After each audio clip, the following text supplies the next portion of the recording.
Assalamualaikum warahmatullahi wabarakatuh. Saya Hanafia dengan NIM K43815015 kelas A akan menjelaskan sedikit mengenai sistem endokrin manusia.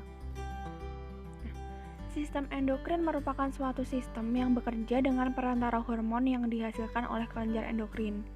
Kelenjar endokrin sendiri merupakan kelenjar buntu, hasil sekresi langsung yang masuk ke dalam darah dan cairan limfe. Kemudian beredar dalam jaringan tanpa melalui duktus atau saluran. Nah, kelenjar ini dikelompokkan menjadi dua bagian, yaitu eksokrin dan endokrin. Untuk kelenjar eksokrin itu, jika kelenjar mensekresikan sekretnya ke permukaan bebas melalui suatu duktus. Sedangkan kelenjar endokrin itu jika kelenjar mensekresikan sekretnya secara langsung ke dalam darah. Kemudian yang selanjutnya adalah hormon. Hormon itu merupakan bahan yang dihasilkan tubuh oleh organ yang memiliki efek regulatorik spesifik terhadap aktivitas organ tertentu. Hormon ini bertindak sebagai transmitter atau pembawa pesan yang dilepaskan ke aliran darah, kemudian dibawa ke sel atau sel responsif dan diterjemahkan sebagai suatu tindakan untuk mengatur metabolisme dari organ tujuan. Nah, sifat hormon sendiri itu bekerja secara spesifik pada organ, bagian tubuh, atau aktivitas tertentu. Kemudian hormon juga dihasilkan tubuh dalam jumlah yang sangat sedikit, tetapi yang memiliki pengaruh besar.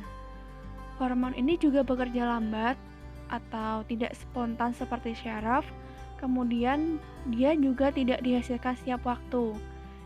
Hormon ini hanya diproduksi apabila diperlukan saja.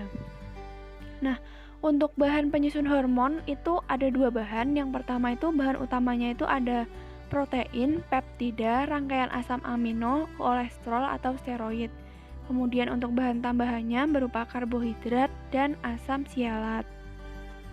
Secara kimia, hormon dapat dikelompokkan menjadi tiga, yaitu steroid yang diturunkan dari kolesterol, kemudian non-steroid yang diturunkan dari asam amino, peptida dan protein, dan yang terakhir itu ada eikosanoid, kelompok lainnya dari molekul yang disekresikan oleh sel yang menyebabkan aksi spesifik pada sel lainnya. Pada sistem endokrin ini terdapat beberapa kelenjar endokrin, diantaranya itu ada hipotalamus, kelenjar hipofise, kelenjar pineal, kelenjar tiroid, kelenjar paratiroid, kelenjar suprarenal, kelenjar pankreas, kelenjar adrenal, kelenjar timus, dan yang terakhir itu ada testis dan ovarium. Nah, selanjutnya akan kita bahas satu persatu secara singkat mengenai kelenjar yang ada pada sistem endokrin. Dan yang pertama akan kita bahas adalah hipotalamus. Jadi hipotalamus itu merupakan pusat tertinggi sistem endokrin yang menjalankan fungsinya melalui hormonal dan saraf. Hipotalamus ini menghasilkan faktor R atau releasing dan I atau inhibiting yang mengontrol sintesa dan sekresi hormon hipofise anterior. Seperti yang kita tahu, jika pada hipotalamus itu terdapat kelenjar hipofise.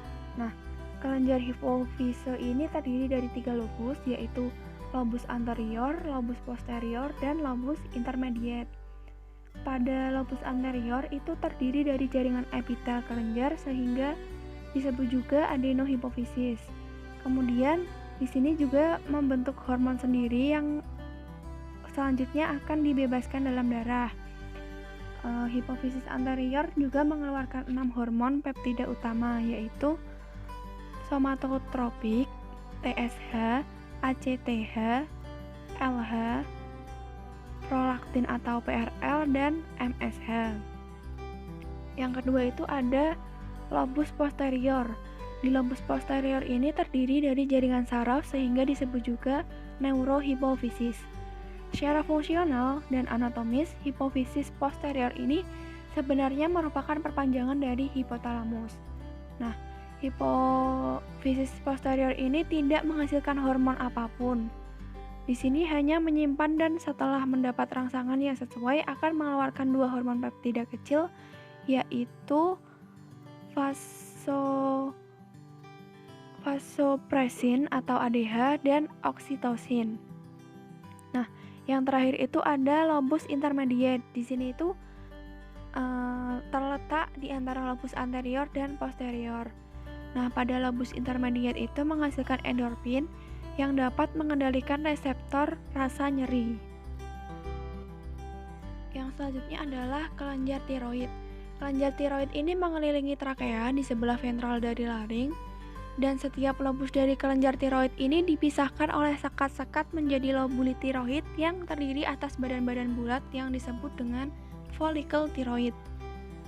Dalam keadaan di mana hormon hasil produksi tidak dipakai, maka hormon ini itu akan disimpan dalam bentuk koloid yang tidak aktif dan disebut dengan tiroglobulin.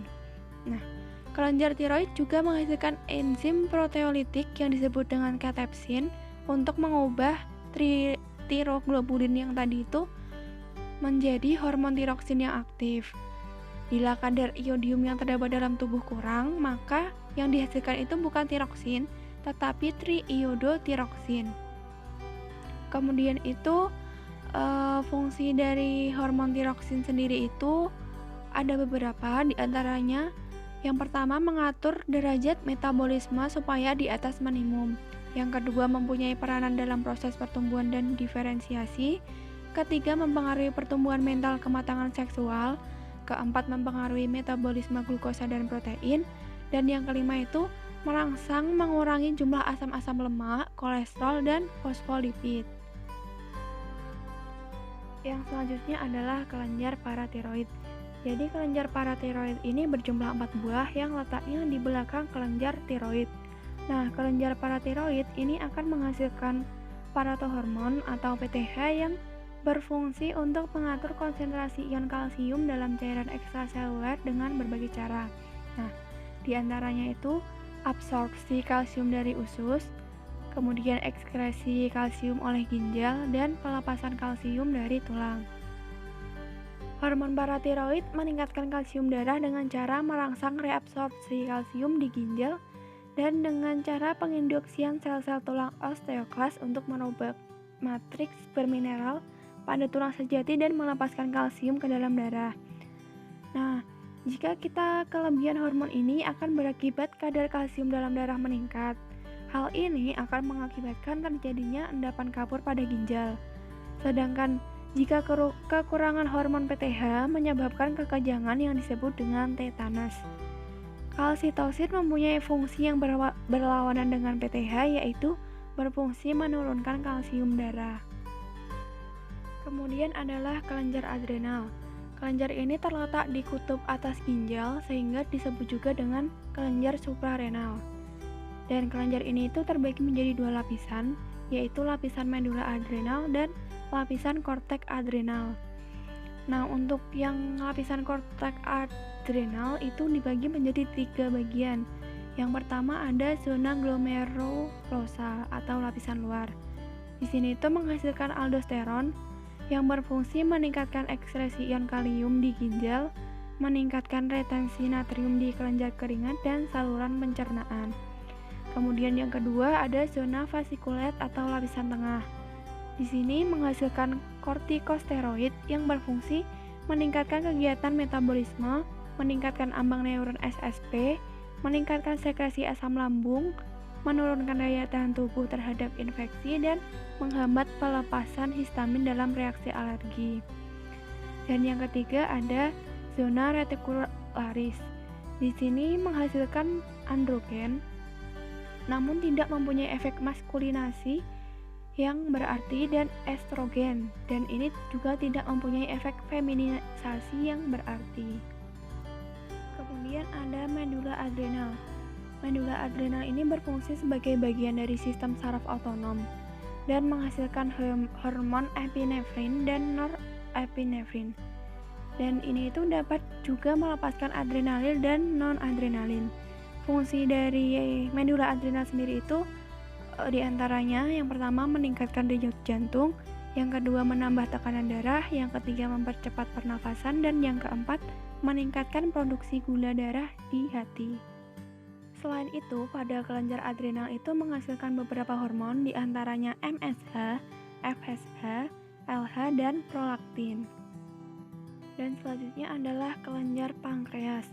Jadi, Kelenjar pankreas ini terletak di retroperitoneal rongga abdomen bagian atas yang termentang horizontal dari duodenum ke lien atau organ limfatik. Jaringan utama pankreas ini terdiri dari dua, yaitu yang pertama sel acini. Di sini itu akan menghasilkan enzim pencernaan, dan yang kedua ada pulau Langerhans yang terdiri dari sel alfa, sel beta, dan sel delta. Sel alfa sendiri itu menghasilkan glukagon yang berfungsi meningkatkan kadar glukosa dalam darah dengan cara memobilisasi glukosa, asam lemak, dan asam amino dari tempat cadangannya ke dalam darah. Kemudian untuk sel beta itu mensekresi insulin yang berfungsi menurunkan kadar gula dalam darah dengan cara meningkatkan simpanan glukosa hati. Dan yang terakhir adalah sel gamma. Sel gamma ini akan mensekresikan somatostatin yang berpengaruh menekan GH, pengosongan lambung, sekresi asam lambung, dan kontraksi bladder. Kemudian adalah kelenjar testis. Kelenjar testis ini terletak di bagian interstitial testis. Kelenjar ini dibentuk oleh sel-sel Leydig dan menghasilkan hormon relaksin dan testosteron. Hormon relaksin berperan dalam mengatur reaksi otot-otot yang berkaitan dengan sifat kelamin, sedangkan hormon testosteron berperan penting dalam pengaturan pembentukan sperma dan ciri kelamin sekunder pria. Nah, di sini terdapat 3 macam sel yang berada di testis, yaitu spermatogonia, sel Leydig, dan sel Sertoli. Yang terakhir adalah kelenjar ovarium. Jadi di ovarium ini menghasilkan 2 macam hormon, yaitu hormon estrogen dan hormon progesteron. Nah, pada hormon estrogen itu berperan penting dalam mengatur siklus menstruasi dan mengatur sistem reproduksi. Sedangkan hormon progesteron berperan penting dalam mengatur siklus menstruasi, perkembangan ovum, dan ciri kelamin sekunder wanita. Sekian penjelasan singkat mengenai sistem endokrin manusia. Semoga bermanfaat. Terima kasih atas perhatiannya. Wassalamualaikum warahmatullahi wabarakatuh.